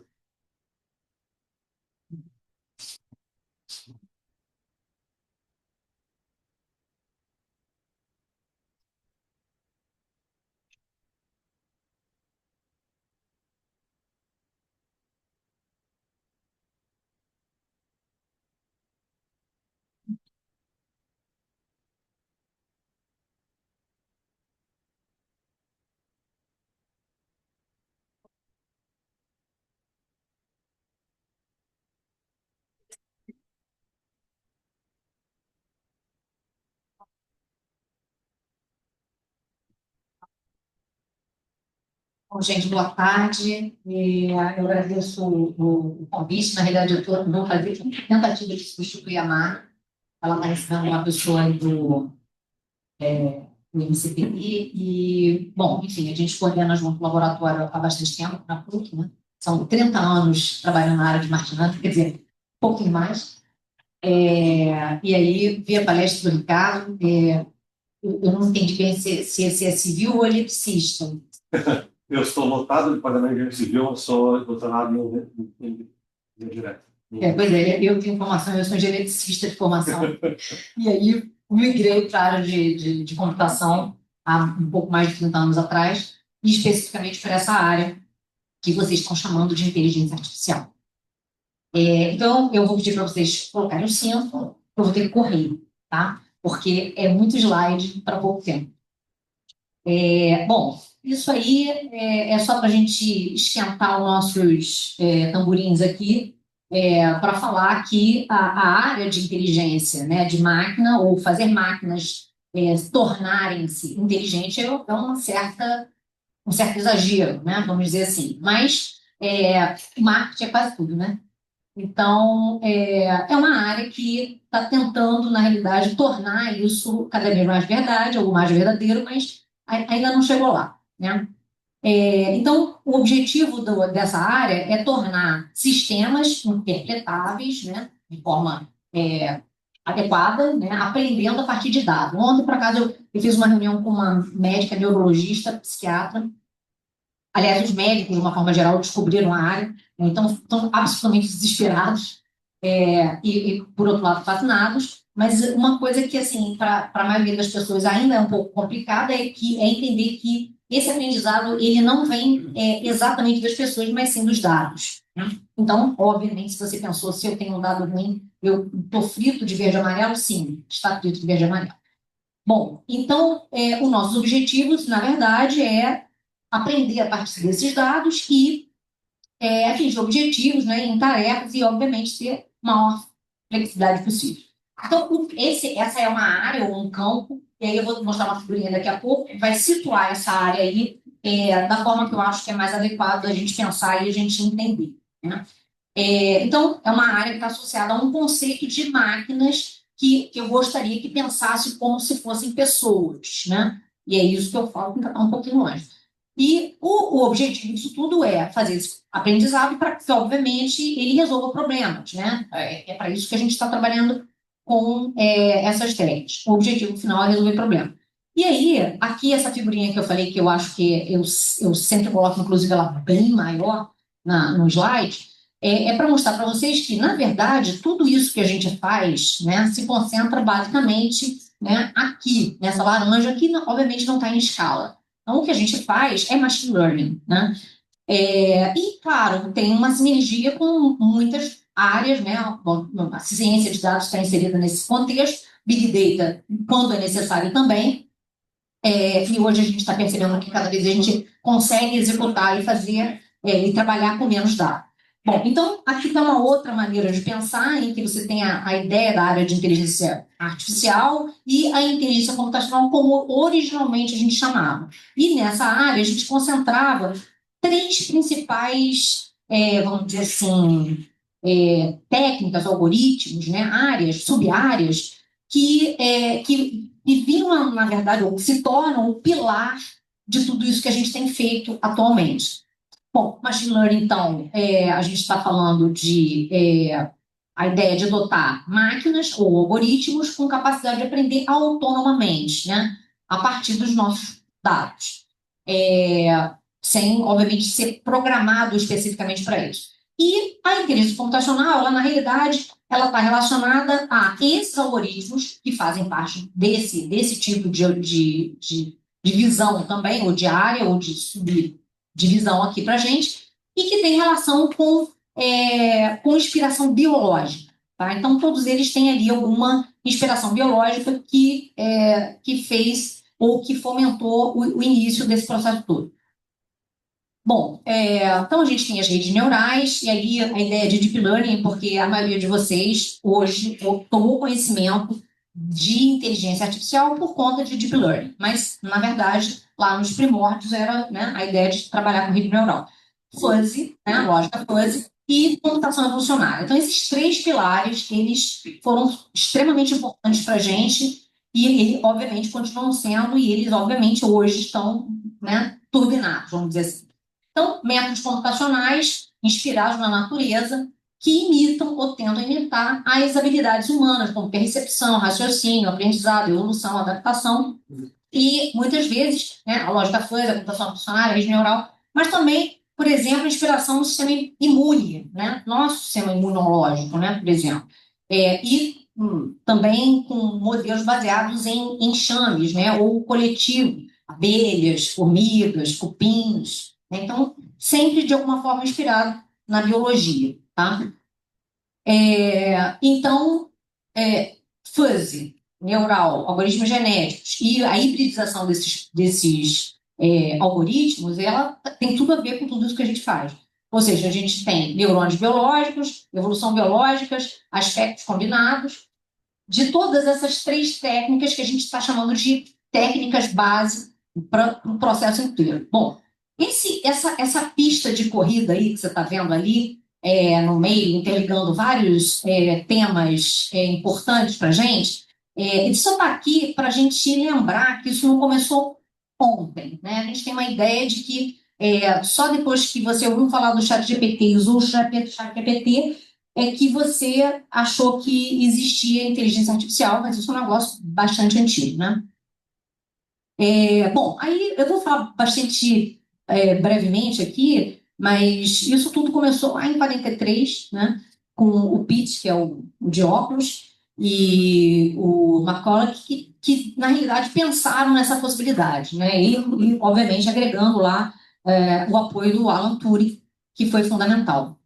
Então, isso tudo começou lá atrás como uma ideia e o objetivo de tentar construir uma máquina que fosse capaz de se comportar como uma pessoa, né? O Alan Turing, uma foto famosa dele, no meu curso também aparece desse jeito, e ele realmente foi bastante importante, embora ele não tenha sido a primeira pessoa a falar essa expressão, né, inteligência artificial. Mas ele é considerado o pai da inteligência artificial, apesar disso. Só para ilustrar, né, a gente tem, graças a ele, um famoso teste, né, que a gente chama de teste de Turing, que é um teste que os sistemas ou os algoritmos passam para serem avaliados, né? Esse teste é um teste que visa enganar o interlocutor. Isso significa dizer que se eu tivesse, por exemplo, o ChatGPT e você estivesse usando o ChatGPT, você teria que avaliar se aquele ChatGPT poderia ser uma pessoa, né? Então, você está lá falando com o ChatGPT, crente que é uma máquina, mas é uma pessoa, né? Então, se você não sabe a diferença, se você está de fato conversando com uma pessoa ou com uma máquina, esse teu algoritmo teria passado pelo teste de Turing. Na realidade, o filme, inclusive, que passou alguns anos atrás aí no cinema, que chamava O Jogo da Imitação, ele tinha esse nome justamente porque na época, né, jogo, em teoria, sem ideia de ter jogos de salão em que as pessoas tentam fazer joguinhos de adivinhação, se fazia exatamente isso. Se escondiam duas pessoas, elas respondiam a perguntas. E o interlocutor tinha que saber se essa pergunta vinha, por exemplo, de um homem ou de uma mulher, né? Então, era a capacidade de percepção através, né, daquilo que está sendo escrito. Nesse caso aqui, o objetivo era tentar enganar o interlocutor para saber se o seu algoritmo, por exemplo, poderia se passar por uma pessoa, né? Bom, e aí o McCarthy, né, que veio assim, logo depois dessa história toda, foi ele que foi o sujeito que fez a primeira menção ao termo de inteligência artificial, e isso foi tudo dentro de um super congresso, que levou 8 semanas, eu não me imagino, gente, a gente fica no congresso uma semana, já fica desesperado, porque tem que dar aula, tem que fazer, publicar, trabalhar, imagina 8 semanas, mas enfim. Então, nesse congresso, que foi extremamente importante e famoso, que de fato, se começou efetivamente a falar sobre inteligência artificial e quais eram os objetivos e o que se entendia sobre isso, tá? Bom, naquela pista, né, você está encurtando a pista ali, ela está crescendo, né? Então, logo depois, né, apareceu esse pesquisador, que foi o pesquisador que conseguiu, de alguma forma, escrever, né, o protótipo de um perceptron, que é a ideia do neurônio artificial, inspirado, obviamente, no neurônio biológico, embora, né, eu não tenha falado por quê, mas eu tenho que falar, gente, embora não tenha falado disso aqui, mas esses sujeitos aí, eles tentaram fazer, né, um neurônio artificial um pouco mais simplificado em relação ao que o Rosenblatt fez mais tarde, tá? Então, é aquela história, né, de um ponto, né, sempre sendo acrescido aí e melhorado. Então, esse sujeito aí fez a primeira proposta do que seria um perceptron, que hoje a gente usa bastante. Bom, outro destaque, né, em 66, a gente teve o projeto ELISA, e era literalmente um chat, né? Eu, por acaso, usei isso lá atrás, obviamente extremamente tosco, né? Essa é a palavra que a gente usa, mas é um modelo de chat em que uma pessoa conversa com outra, obviamente aqui tem um aspecto relacionado à psicoterapia e tal, mas funciona, né? E até recentemente funcionava, tá? Estava lá disponível. E você vê, 66, quase 60 anos, né? Bom, logo depois da década de 70, né, a gente começou uma fase um pouco complicada. Na verdade, em 69, 2 pesquisadores colocaram por terra a ideia da rede neural porque mostraram que ela não seria uma solução para resolver problemas bastante simples, como o Shor, né? E realmente não era possível fazer nenhuma solução que fosse não linear. Então, naquele momento, né, basicamente se tomou ciência disso, e aí, né, congelou todo a felicidade, o frisson que aquilo estava trazendo para a área de pesquisa. Bom, mas isso, ainda bem que eu não trabalhava nessa era nessa época. Então, eu não fiquei chateada, nem fiquei triste, só aconteceu bastante tempo depois. E aí, nessa época, já na década de 80, isso já foi, de alguma forma, resolvido, contornado, né? Então, Hopkins, né, recentemente ganhou Nobel, o Hinton também, eles melhoraram e aperfeiçoaram o conceito da backpropagation, que não foi colocado ali, mas eu gostaria de dizer que foi o Verbus, que foi o sujeito que fez o algoritmo mais, assim, do ponto de vista algorítmico, fechado, funcionando, tá? E o Fukushima também está aí, porque o Fukushima, ele foi o cara que fez sei lá, no 80, né, um modelo de rede neural que hoje a gente usa e é importante para a gente para o Deep Learning, né? Então, as redes convolucionais, elas existem graças a esse cara na década de 80. Ou seja, quando você usa uma rede convolucional e você acha que ela foi criada recentemente com AlexNet, blá, blá, blá, a realidade é lá na década de 80, né? Bom, isso foi um evento também bastante importante, por isso que ele estava na pistinha, que foi o desenvolvimento do Deep Blue pela IBM, que ficou bastante famoso e ganhou o campeão de xadrez na época, o Kasparov, e claro, isso foi bastante, deu manchete, né?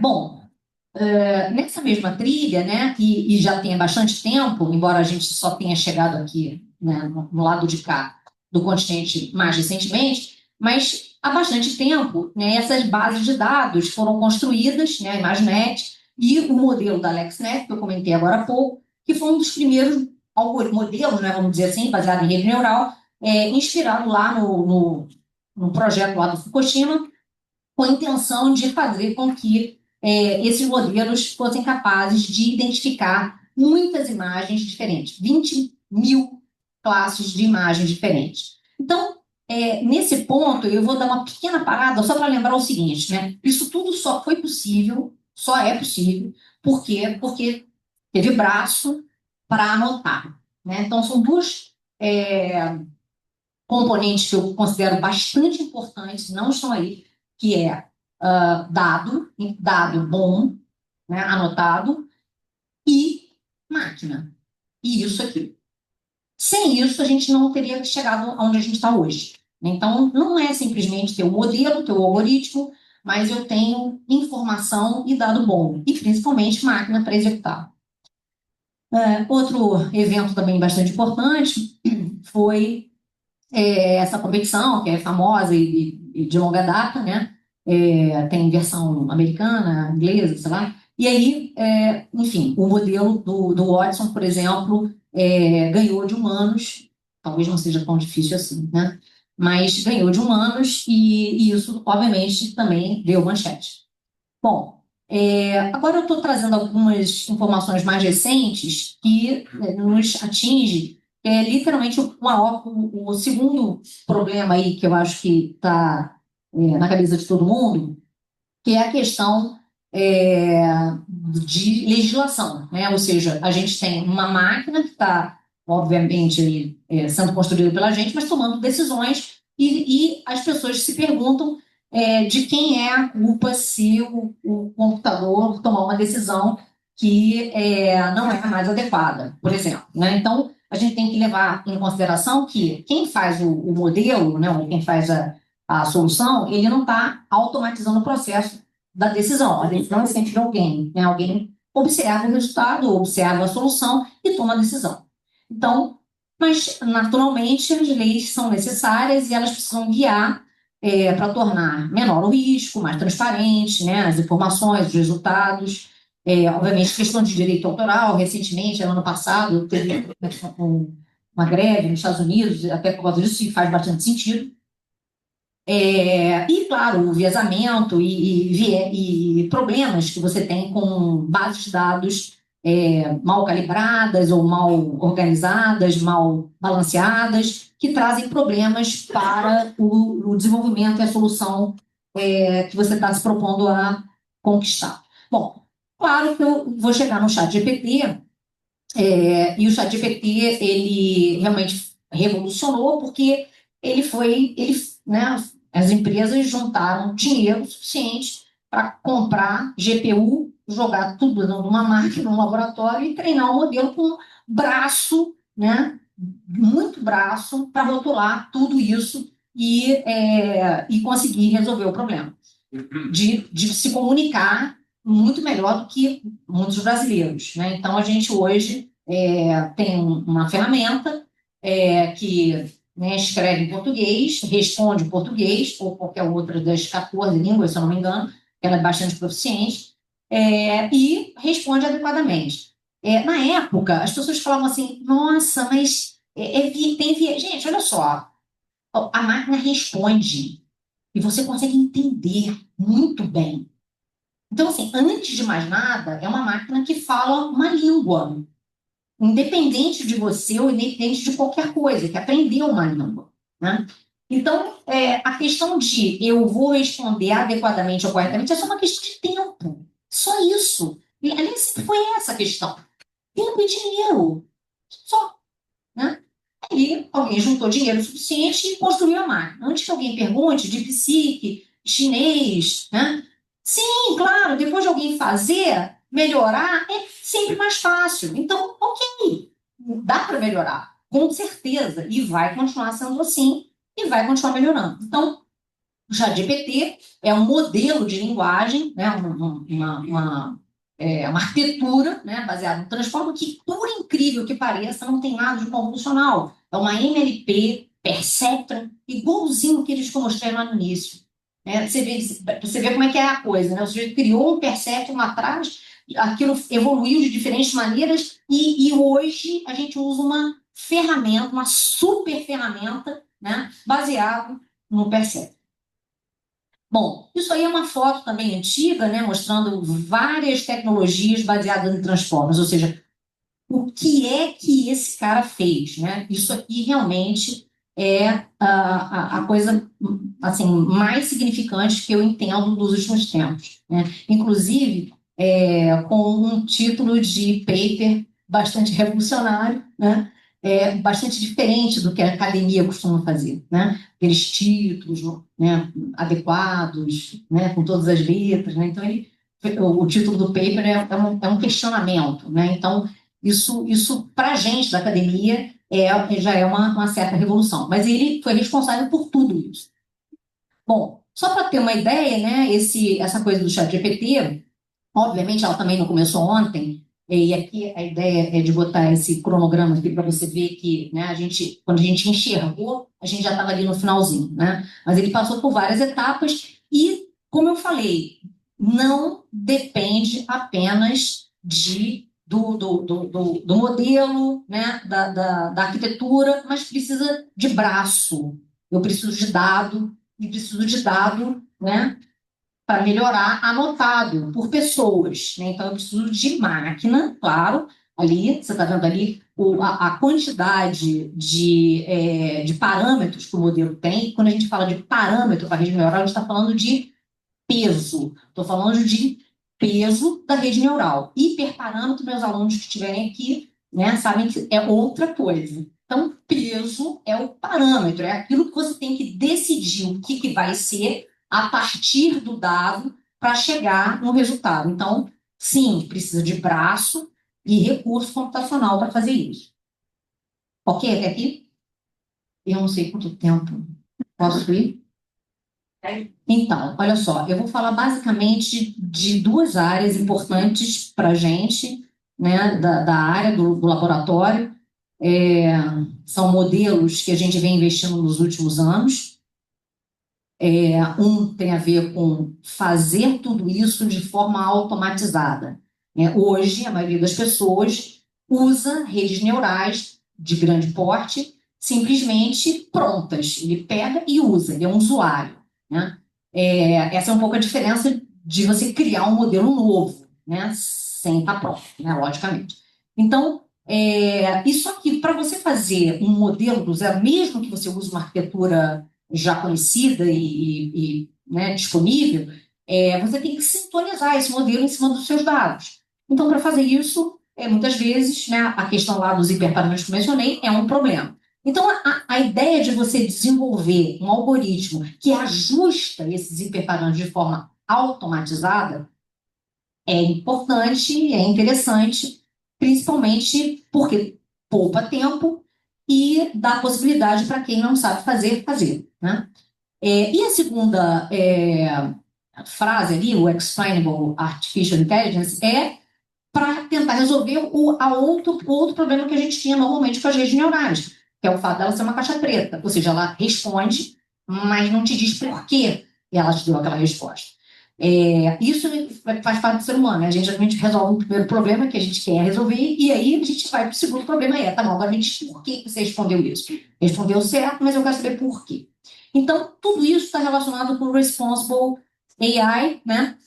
Que exige que isso tenha que ser inclusivo, né, em consonância com os objetivos desenvolvidos e sustentados pela ONU, reproduzível, né, na medida do possível a gente disponibilizar os dados, código, privacidade, ser capaz de auditar, né, o processo como um todo, não colocar preconceito no processo, ser transparente, aí, LGBT, GDPR, etc. E, obviamente, respeitar o direito à informação, né? Bom, essas duas áreas, eu vou falar bem rapidamente, mas elas dizem respeito bastante ao que a gente vem desenvolvendo no laboratório, e a primeira delas tem a ver com essas arquiteturas que são automaticamente criadas, né? Geralmente envolvendo, né, no nosso caso aqui, computação evolucionária, através de um algoritmo desenvolvido lá no início lá dos anos 2000, inspirados quanticamente. Então, esse algoritmo, na realidade, ele prevê a criação de uma arquitetura, de uma rede neural, profunda ou não, e, obviamente, para fazer isso, ele avalia, ele né, propõe soluções e vai fazendo avaliações em relação àquilo que ele vai criando. Nesse nosso caso, a gente usa a computação evolucionária, ou seja, os modelos também usam uma outra técnica de machine learning que eu mencionei lá no início, que é um dos pilares, para construir de forma automática, né, vamos dizer assim, as arquiteturas. Isso aí é a ideia do que a gente usa, né, a gente tem dentro da área de computação evolucionária, a gente, que é baseada no princípio de evolução de Darwin, a gente tem indivíduos, né, que são avaliados numa população que,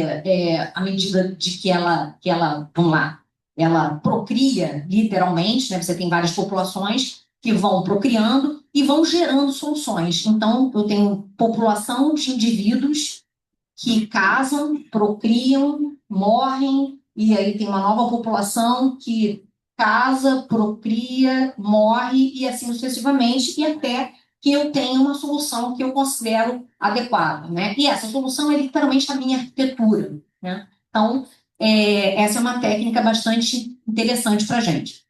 E ali tem alguns trabalhos, algumas linhas de trabalho que a gente desenvolveu, tanto para classificação de imagem, para segmentação de imagem, e agora também considerando multi-objetivo, né? Dentro dessas arquiteturas, essa busca, né, de melhores arquiteturas de redes profundas. Só para vocês terem uma ideia, né? Então, assim, alguns resultados... Desculpa, gente. Alguns resultados... Não está aparecendo, estranho, né? Aí, um pedaço. Alguns resultados, né, que a gente tem em relação a esse modelo. Isso é só para quem nunca viu, o CIFAR 10 é uma base de dados anotada por pessoas, né, com 10 classes diferentes, mais de 60 mil imagens, e o modelo, obviamente, tinha um resultado bastante interessante comparado com os outros.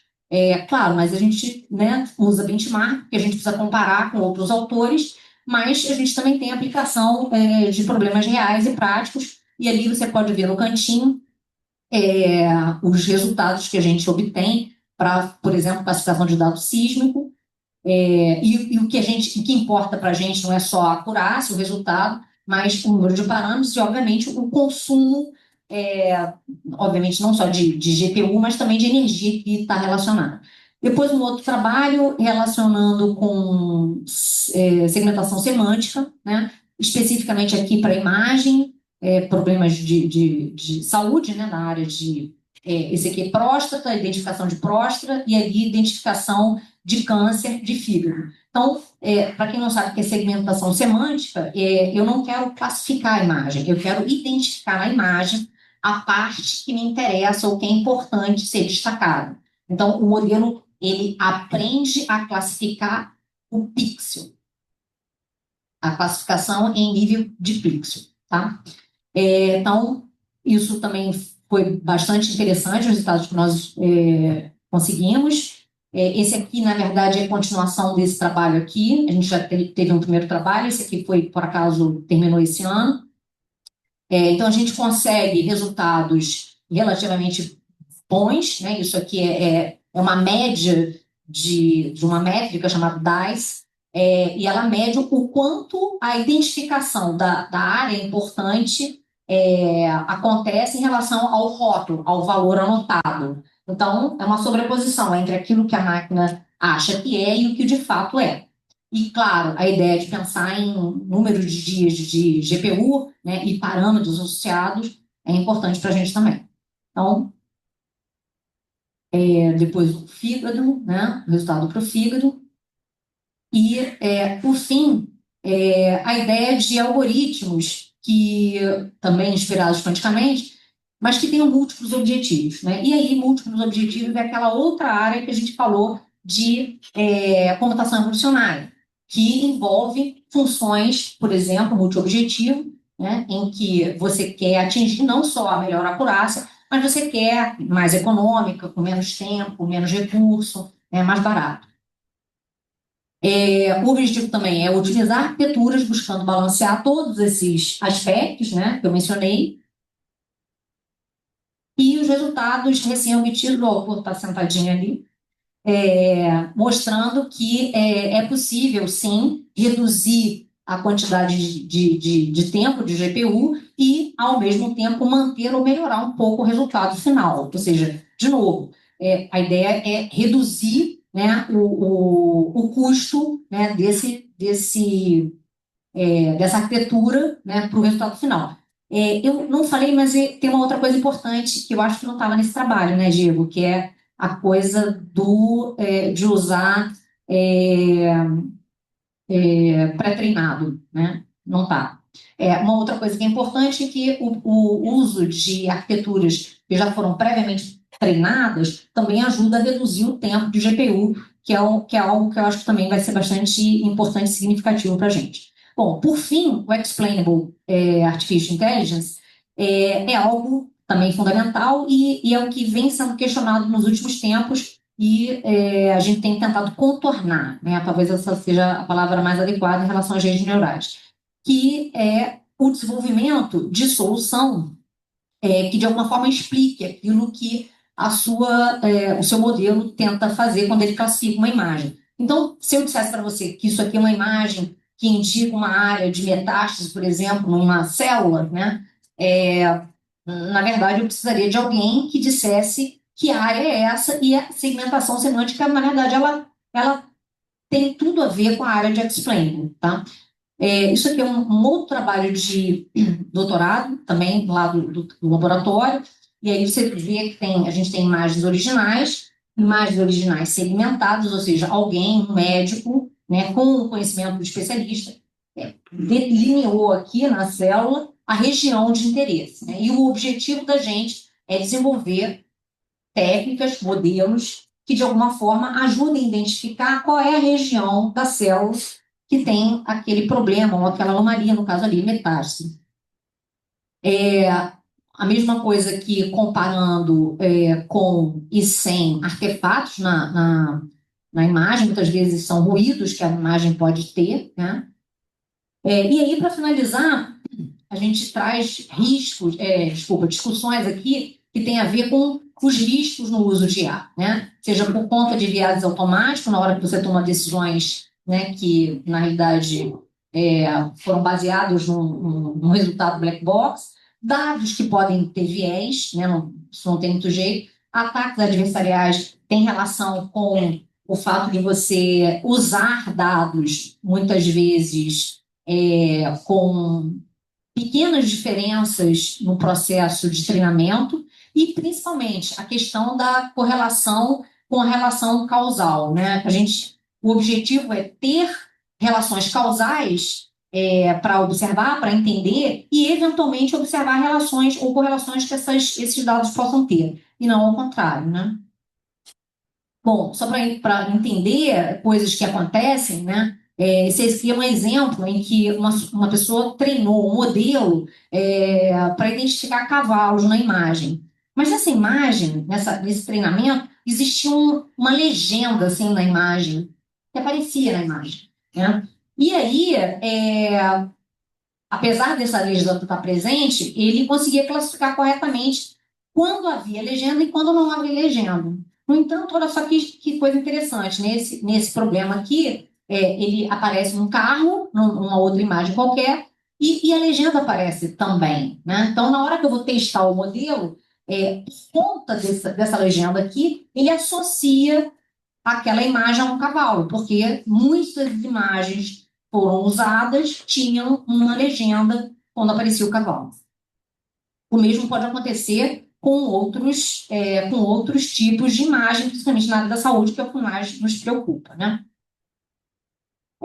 Bom, então, com isso a gente precisa aumentar, né, a explicabilidade, né, tornar o processo como um todo auditável, transparente, de maneira que a gente torne os resultados mais confiáveis, de forma geral.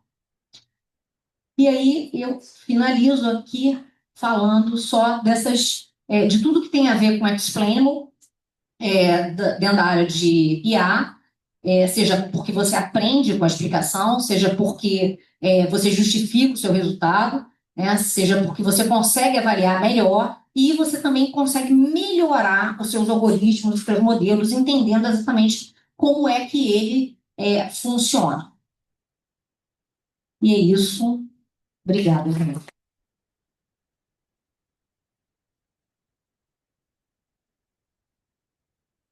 Muito obrigada pela sua apresentação. Eu gostaria, então, de perguntar, quem gostaria de fazer uma pergunta? Eu queria perguntar, né, como é que os desafios da inteligência artificial, como avançar nessa pesquisa, só que ao mesmo tempo sem esbarrar com essas questões éticas, como uma das coisas que a gente viu são direitos autorais, né, e entre outras coisas, da LGPD, e principalmente como resolver esse problema do ludismo que a gente tem visto com o IA, que a gente já viu isso em outras revoluções industriais, que seriam as pessoas se revoltando contra a máquina por tirar o emprego delas. Como que a gente pode contornar esse problema? Desculpa, como é seu nome? João Felipe. João Felipe. Olha, a sua pergunta, ela não é muito fácil, né? Sempre que algo novo acontece, né? Você citou a Revolução Industrial, é claro que algumas pessoas saíram prejudicadas, não tem jeito, né? Naquele momento, hoje, por exemplo, não sei se você tem carro, né? Mas o carro, por exemplo, ele foi uma transformação importante, né? Eu não sei se isso já pode ser que já tenha acontecido, mas existem algumas legislações que até hoje não regulamentaram alguns, vamos lá, artefatos, vou chamar de artefatos, que a gente tem, né? Por exemplo, a televisão, ela não está totalmente regulamentada. Recentemente, até o Grivet foi uma das pessoas que participou aí de uns eventos com o objetivo de fazer regulamentação da TV, né? É um objeto que eu acho que todo mundo tem em casa, né? A mesma coisa com relação ao carro, né? Então, para a gente entender que as coisas são, obviamente, criadas e a gente não combina antes. Por exemplo, vou regulamentar e vou inventar. Isso é impossível, né? Eu fiz uma palestra na OAB ano passado e aí veio um advogado e me perguntou assim, mas por que vocês não se preocupam em regulamentar antes? Aí eu olhei e falei assim, eu sinceramente, eu queria muito entender o que você está tentando me dizer, mas não é possível regulamentar uma coisa sem nem dela existir, né? Eu não sei fazer isso. Então, assim, claro, é um problema, as pessoas criam soluções, às vezes a solução incomoda, né? Tira emprego, né? Causa, né? No caso especificamente que você mencionou aí, dos direitos autorais, isso realmente é grave, né? Eu acho que foi feito de forma errada, né? A empresa devia ter usado a informação e pago por ela, ou ter pedido permissão antes de usar. Então, eu posso usar isso? Ok, sim ou não? A gente tem milhares de livros que já perderam os direitos autorais. Podia ter usado isso. Não podia ter satisfação para ninguém. Você entende? Era possível? Claro que era. Eles foram porque era mais fácil, né? Por uma questão só de, né? E é isso. E claro, provocou o que aconteceu, mas era possível ter sido feito. Então não seria isso que iria impedir a pessoa de fazer o que foi feito. Seria feito anyway. Tá? A única diferença é que ia dar um pouquinho mais de trabalho, você ia ter que fazer, né? E aí aquela coisa de atropelar e fazer da forma que é mais barato, né? Ele estava falando de custos. O problema é o custo, normalmente. Então, o jeito é um jeito. Então, assim, vai tirar emprego? Sim, vai tirar. Não sei se tem aluno aqui da área de computação, mas os modelos estão fazendo, né? Estão sendo uma mola, né? Bastante importante para quem desenvolve. Quem sabe usar bem o recurso é uma mão na roda, ajuda pra caramba. Você tem que saber, né? Você tem que saber usar e tem que entender que o modelo foi treinado em cima de base de dados. Só Deus sabe que base de dados está ali, né? Então, você tem que observar, você tem que saber o que você espera e usar aquilo ali como um trampolim, uma forma de acelerar o seu trabalho. Mas não é para substituir você. Ainda não chegamos nesse ponto. Então, ainda não dá para confiar cegamente, né, vamos dizer assim. Então, eu uso e vejo problemas e critico. Eu tento ajudar. Estou usando. Eu acho que é legal ajudar e responder adequadamente, se está certo ou errado, né? Aquele negócio da mãozinha lá do dedinho. Mas sim, vai causar problema, não tem dúvida. Aliás, já está causando, e essa é a expectativa. E a gente tem que formar as pessoas, né? Formar as pessoas que vão viver em cima dessa nova ordem, né? Porque não tem volta. Alguma outra pergunta? Meu nome é Rodrigo. Parabéns, aí, foi muito boa a sua apresentação. Eu tenho só uma dúvida no que se refere especificamente à nomenclatura de redes neurais. Se você pudesse explicar, em termos bem simples, qual é a referência com o neural em si, biológico, né? Sim. Como você explicaria isso? Você, Rodrigo. Isso. O seu pai chama Marcos? Isso. Como assim, né? Eu trabalhei com seu pai. Bom, vamos lá. Igualzinho, né? O que acontece? Bom, esse nome, redes neurais, é um nome definido pela Sociedade Brasileira de Redes Neurais. Parece, né, recursivo, mas foi isso. Em português, só para a gente alinhar, o nome adequado seria redes neuronais, ok? Artificiais, né? Ainda tem uma terceira palavra que muita gente acaba não mencionando, redes neurais artificiais, redes neuronais artificiais. Então, neuronal a gente não usa normalmente, a gente usa redes neurais ou redes neurais artificiais em português, ok? O objetivo que aquilo, e por que tem esse nome? Porque ele de fato é inspirado em neurônios biológicos, né? E o neurônio biológico é uma inspiração, ok? Desse percebe. A gente não tem só esse tipo de percebe, a gente tem outros tipos de neurônios, né? Por exemplo, redes Spike, eco-states, são redes neurais com arquiteturas diferenciadas que o neurônio não é representado, né, daquela forma ali, ou não totalmente por aquela forma, e ela tem outros atributos, vamos dizer assim, mais sofisticados, diferenciados, mais próximos, inclusive, como é o funcionamento do neurônio biológico, ainda inspirado, né? Então, de novo, se a sua pergunta foi por que tem esse nome, porque o objetivo era tentar imitar o comportamento do funcionamento de um neurônio biológico. Na verdade, era exatamente qual é o comportamento do neurônio que é ilustrado. Então, o perceptron, da forma com que a gente usa, ele, de fato, ele é uma inspiração bastante distante do neurônio biológico. Esses outros neurônios que eu mencionei, de outras arquiteturas de redes neurais, são um pouco mais próximas de como é que os nossos neurônios biológicos, né, trabalham em uma rede gigante e é inspirado nela. Então, assim, cada vez mais a gente tenta criar, vamos lá, neurônios artificiais que se pareçam, né, ou que tenham semelhança com o comportamento do neurônio biológico. Mas veja, o transformer que você viu ali é inspirado naquele neurônio biológico básico e faz o que ele faz. Então eu fico pensando assim, meu Deus, não sei nem se a gente conseguisse fazer um neurônio muito próximo do que a gente tem, né? E isso ainda existem fenômenos biológicos que a gente não está, né, totalmente satisfeito, não conhece totalmente todos os detalhes.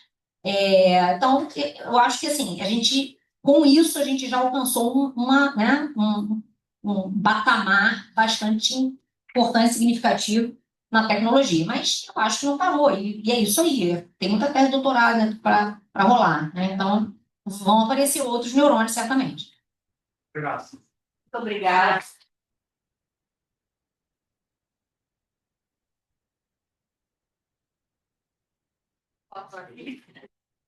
Sem foto, pode ter. Tem fotógrafo. Obrigada. Muito obrigada. Eu gostaria de passar para a etapa de premiação. E esse ano, como eu já falei, né, eu gostaria de chamar o Lúcio da Piper, né, porque ele ofereceu financiar, né, o prêmio de primeiro lugar do trabalho dos alunos. Pode vir, por favor. Dos alunos de mestrado e, em primeiro lugar, o doutorado. Então, eu vou passar aqui. Os trabalhos foram avaliados por um conjunto de 10 professores, os mestrados e doutorados, e a comissão, então, de avaliação da premiação fez a contabilização e, vamos no primeiro lugar, mestrado. Aí tem que vai tirar foto quando o aluno chegar, não sei. Você não chegou? E a Letícia Costa Lobato.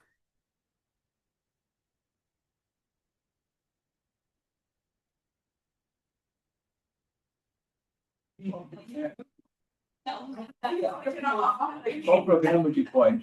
Hã? Qual o programa de pós? Mecânica. Mecânica.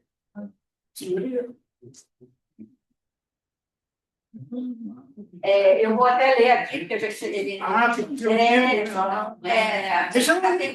categoria descarbonização do transporte marítimo, potencial de misturas ternárias de diesel marítimo, biodiesel e etanol.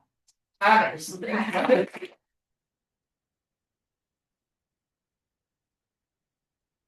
Agora, o primeiro lugar do doutorado. O valor do prêmio, né? Vocês estão sabendo, é o valor de uma bolsa de mestrado para o aluno de mestrado e o valor de uma bolsa de doutorado para o aluno de doutorado. Tem que se inscrever? Todo mundo participa? Todo mundo participa. Todos participaram. Aí foram avaliados por uma comissão. Átila Luna Andrade da Silva.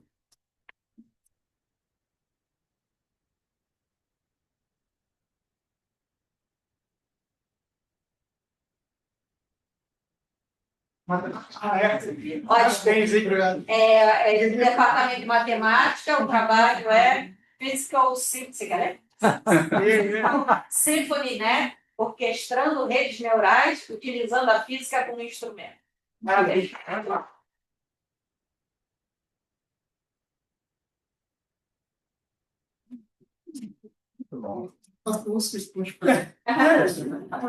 Parabéns.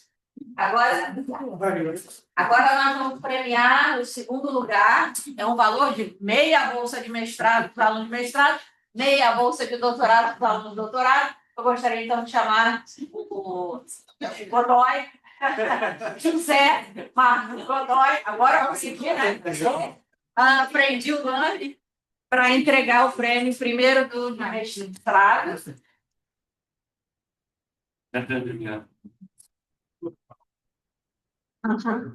Mariana Rodrigues Del Grande.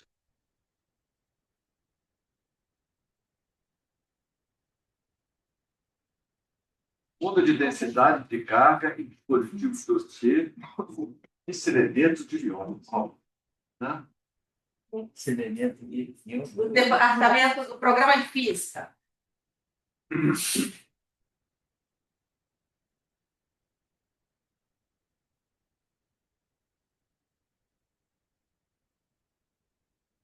Hoje, Clarice de Amorim, efeito da injeção de emulsão no deslocamento de óleo em meios porosos.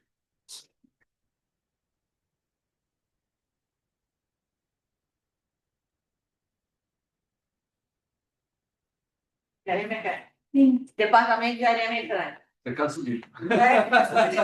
Mas tem comissão, hein?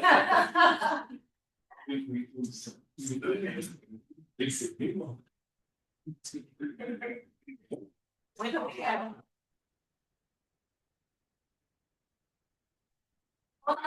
Esse ano também, contando então com a gentileza do professor Marco Aurélio, vão ser sorteadas bolsas, né?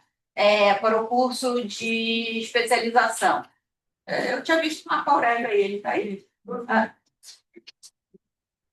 Olha só, a Anne vai ajudar aqui na forma de fazer o sorteio, que é um sorteio eletrônico. Então, a bolsa vai ser dada para quem manifestou interesse nos cursos, tá?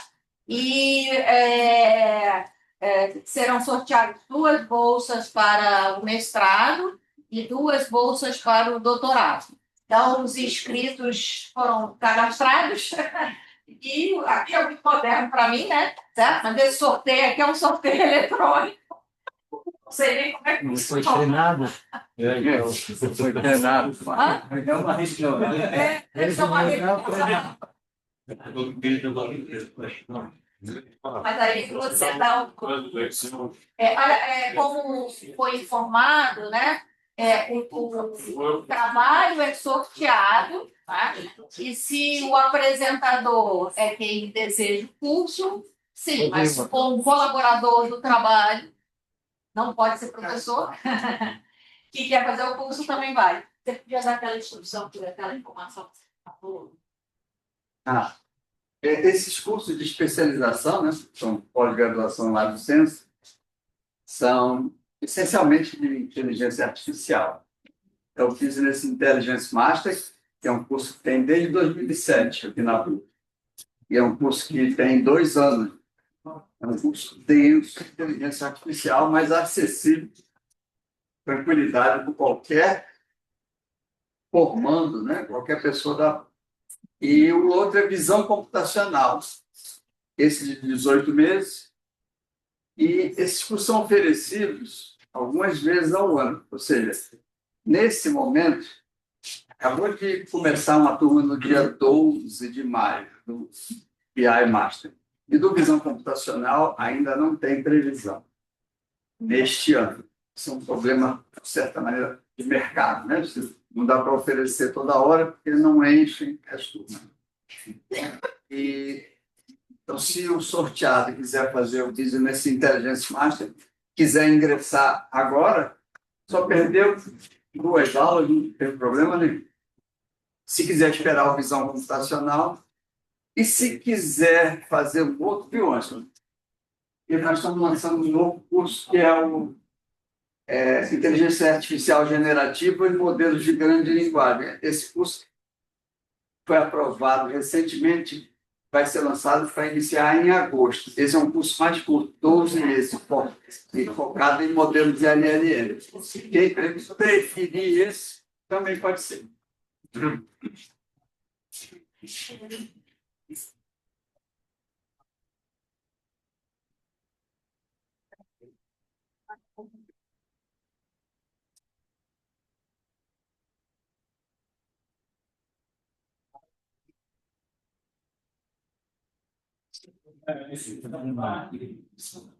Então, os interessados foram cadastrados e agora ela vai sortear.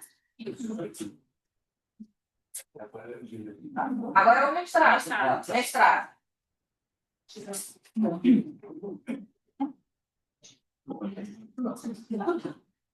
É emocionante aqui.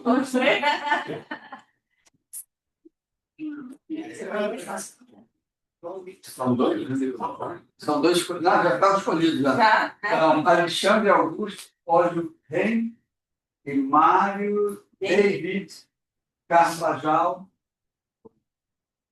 Coelho. Está presente aqui?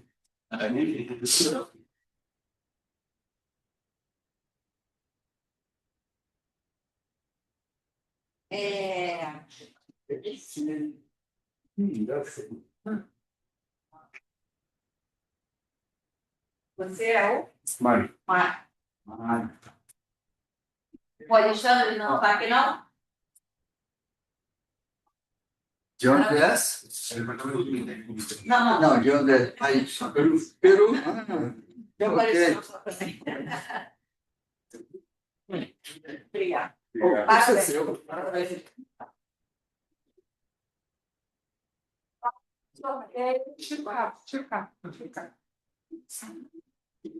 Vai.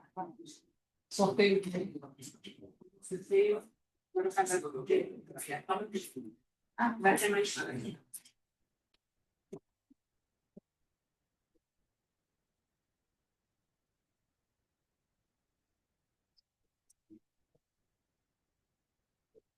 Moderno, né? Lá saiu o X.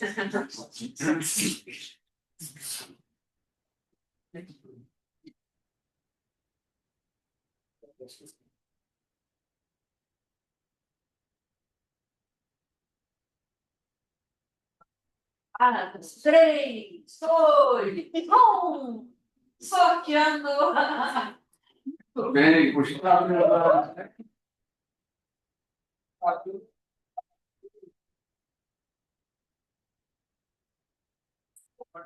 Beleza. Você faz o quê, Gustavo? Professor. Terminou, né? Não, ainda. Ganhou o prêmio. Pô, concorreu, né? Parabéns. Espero que você faça bom uso aí.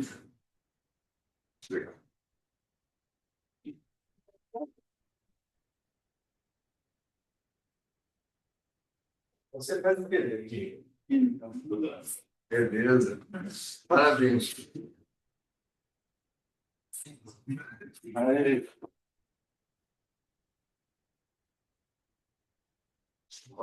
Muito obrigada, né, aos patrocinadores dos prêmios e das bolsas. Né? E muito obrigada a vocês pela participação, excelente trabalho. Vamos nos esforçar para no futuro participar mais ainda. Tá? Então, obrigada e dou por encerrado, então, terceiro seminário de pós-graduação do CTC da PUC-Rio.